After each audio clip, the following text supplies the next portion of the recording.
নমস্কার ফ্রেন্ডস, দেশ ও দেশের বাইরে যারা আমার চ্যানেলে ভিডিওটি দেখছেন সবাইকে আমার চ্যানেলে স্বাগত জানাই। আপনাদের সাথে রয়েছি আমি অভিজিৎ। আজকের হোমিওপ্যাথিক বাংলা চ্যানেলে আপনাদের স্বাগত জানাই। আজকের আমি আলোচনা করতে চলেছি বন্ধুরা, যে সমস্ত বন্ধুদের ঘরের বাচ্চাদের হোক আর বড়দের হোক যে শ্বাসকষ্ট রয়েছে, বুকে কফ রয়েছে, সেগুলো কোনো মতেই ঠিক করা যাচ্ছে না। তো আজকের হোমিওপ্যাথিক বাংলা চ্যানেলে সেটি সলিউশন করব বন্ধুরা। সেটি নিয়ে আলোচনা করার আগে অবশ্যই আমার চ্যানেলে যারা নতুন, চ্যানেলটিকে সাবস্ক্রাইব করে নিন, কারণ হোমিওপ্যাথিক সংক্রান্ত বিভিন্ন রকম তথ্য আমি এই চ্যানেলে দিতে থাকব। তো আপনারা সমস্ত টিপসের জন্য অবশ্যই আমার চ্যানেলটিকে সাবস্ক্রাইব করে রাখুন।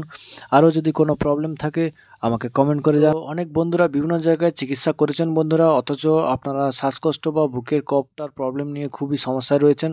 সে সমস্ত বন্ধুরা অনেকে রয়েছেন হোমিওপ্যাথির কাছে আশাবাদী রয়েছেন, হোমিওপ্যাথির উপর ভরসা রয়েছে, সে সমস্ত বন্ধুদের জন্য আজকের ভিডিওটি। তো অবশ্যই বন্ধুরা হোমিওপ্যাথিকে নির্ভরসায় আপনি বিশ্বাস করতে পারেন, কারণ হোমিওপ্যাথির কোনো সাইড এফেক্ট থাকে না।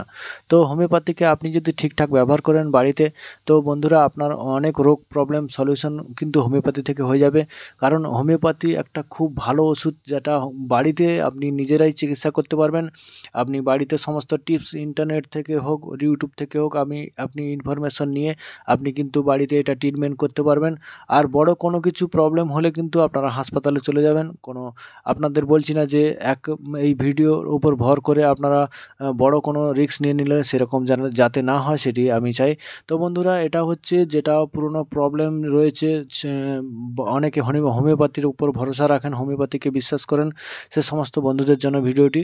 তো বন্ধুরা অবশ্যই হোমিওপ্যাথিতে কাজ আছে, ভালোভাবে আপনি যদি চিকিৎসা করতে পারেন তাহলে কিন্তু হোমিওপ্যাথির বিভিন্ন রকম কাজ রয়েছে বন্ধুরা। আর হোমিওপ্যাথির কিন্তু কিছু কিছু কাজ কিন্তু বেস্ট ভালো রেজাল্ট দেয়। আর সে সমস্ত রোগ যেমন হচ্ছে গ্যাসের সমস্যা, আর বাতের ব্যথা, বা আপনার মাথার যন্ত্রণার প্রবলেম, বা পেটের যে কোনো সমস্যা, সমস্ত কিছু প্রবলেম কিন্তু, বা এই শ্বাসকষ্ট, সমস্ত রকম প্রবলেম, আরও বিভিন্ন রকম প্রবলেম রয়েছে ছোটোখাটো, যেগুলো এলোপ্যাথিক খেয়ে খেয়ে আপনি নাজেহাল হয়ে গেছেন, সারতে চাইছেন না কোনো মতে। আপনি কিন্তু এই ভালো বেশি পাওয়ারের এই 200 পাওয়ার থেকে শুরু করতে পারবেন। বড়দের জন্য আর শিশুদের জন্য আরও কম পাওয়ার রয়েছে। সে সমস্ত কিন্তু ডাক্তারের কথা শুনে আপনারা কত পাওয়ার ব্যবহার করবেন সেটা কিন্তু আপনি ডাক্তারের সঙ্গে আলোচনা করে ওই পাওয়ারের ওষুধ কিন্তু ব্যবহার করবেন। বাচ্চাদের কিন্তু বেশি পাওয়ার ব্যবহার করা উচিত নয়। তো বেশি পাওয়ারটা হচ্ছে প্রাপ্তবয়স্কদের জন্য, যাদের প্রাপ্তবয়স্ক হয়ে গেছে সে সমস্ত বন্ধুদের জন্যই বেশি, যেটা 200 সিএইচ দেখানো হচ্ছে। এর থেকেও বেশি পাওয়ার রয়েছে বন্ধুরা। যত বেশি পাওয়ারের ওষুধ ব্যবহার করবেন তত বেশি পাওয়ারের ওষুধ একটু কম ব্যবহার করবেন। বেশি পাওয়ারের ওষুধ আপনি বাড়িতে রাখলে কিন্তু যেটা হচ্ছে কম পাওয়ারের ওষুধটা আপনি 3 থেকে 4 বার ব্যবহার করেন। 30 পাওয়ারের যেটা ওষুধ রয়েছে, 30 সিএইচের ওষুধ যেটা রয়েছে, তো সেটা আপনি 3-4 বার করে 4 ফোঁটা জিভে নিয়ে সেটা ব্যবহার করতে পারেন। আর যেটা 200 পাওয়ার রয়েছে সেটা কিন্তু দিনে 2 বার ব্যবহার করলেও চলবে। তো বন্ধুরা 200 পাওয়ারের রেজাল্টও বেস্ট পাওয়া যায়। তো আমি নিজেই 200 পাওয়ার বেশিরভাগ ব্যবহার করি। বাকি কিছু কিছু ওষুধ 1000 পাওয়ারেরও আমার কাছে আছে, তো আমি বাড়িতে ব্যবহার করি। তো বন্ধুরা যেটা আজকে আলোচনা পর্ব হচ্ছে, যে সমস্ত বয়স্ক লোক হোক বা বাড়িতে প্রাপ্তবয়স্ক অনেকে রয়েছেন যাদের কিন্তু শ্বাসকষ্টের প্রবলেম রয়েছে আর বুকে কফ থাকে, সে সমস্ত বন্ধুদের জন্য। আর কাশির সলিউশনও এই ওষুধেই হয়। তো বন্ধুরা এই কাশি, বুকে কফ আর শ্বাসকষ্টের জন্য এই ওষুধটি কিন্তু বেস্ট রেজাল্ট দেয় বন্ধুরা। 4 ফোঁটা করে, যার শ্বাসকষ্টটা একটু বেশি রয়েছে, দিনে কিন্তু 3 বার ব্যবহার করবেন।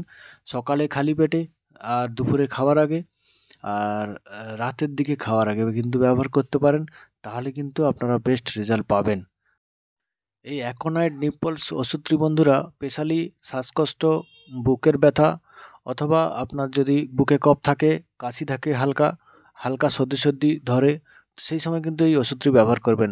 আমি যে আগে যে সমস্ত আলোচনা করলাম সে সমস্ত কিন্তু বিভিন্ন ধরনের ওষুধের সম্বন্ধে আলোচনা করলাম, সেটা হচ্ছে এই ওষুধটির আলোচনা নয়।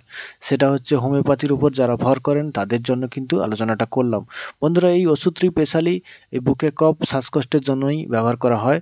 আর এটা হচ্ছে প্রথমে যখন আপনার সর্দি ধরবে বা কাশি ধরবে, সেই সমস্ত প্রাথমিক চিকিৎসায় কিন্তু এটা ব্যবহার করতে পারেন। এটা কিন্তু খুব ভালো রেজাল্ট দেয়। আর অ্যাকোনাইট সবার বাড়িতে রাখা উচিত, কারণ যে কোনো সময় কারোর কাশি হতে পারে, কারোর বুকে ব্যথা হতে পারে, এই যেটা হচ্ছে ঠান্ডা লেগে ব্যথা। আর অন্যান্য ব্যথার ব্যাপারটা আলাদা বন্ধুরা। ঠান্ডা লেগে যেটা প্রবলেমটা হয় তার জন্য কিন্তু এই ওষুধটি ব্যবহার করবেন। ঠান্ডা লেগে প্রবলেম হলেই সমস্ত কাজ কিন্তু এই ওষুধটি করবে। আর এটি কিন্তু যে সমস্ত শ্বাসকষ্ট রোগী রয়েছেন সে সমস্ত শ্বাসকষ্ট রোগী অবশ্যই ব্যবহার করবেন। শ্বাসকষ্ট রোগীদের জন্য কিন্তু বেস্ট রেজাল্ট দেয়। আমি কিন্তু নিজেই বাড়িতে ব্যবহার করেছি, আমার বাড়িতে পেশেন্ট রয়েছে তো শ্বাসকষ্টের জন্য, তো ভালো রেজাল্ট দিয়েছে বন্ধুরা। এই ওষুধটি কিন্তু আপনারা ব্যবহার করতে পারেন। আমি কিন্তু এই ওষুধের অ্যাড কিন্তু আপনাদের দিচ্ছি না, হোমিওপ্যাথির চিকিৎসা সম্বন্ধে আপনাকে কিন্তু উদাহরণ দিচ্ছি। আর হোমিওপ্যাথির চিকিৎসাটা কী করে কোন ওষুধ খেলে কিন্তু সারে সেটাই নিয়ে আপনাদের সাথে আলোচনা করছি। আর বন্ধুরা, এই ওষুধটির ব্যবহার অবশ্যই করবেন, খুব ভালো রেজাল্ট। তার জন্য কিন্তু আপনাদের এই টিপসটি আজকের জন্য। আজকের ভিডিওটি ভালো লাগলে অবশ্যই আমার চ্যানেলটিকে সাবস্ক্রাইব করবেন, ভিডিওটিকে লাইক করবেন, শেয়ার করবেন বন্ধুদের সাথে।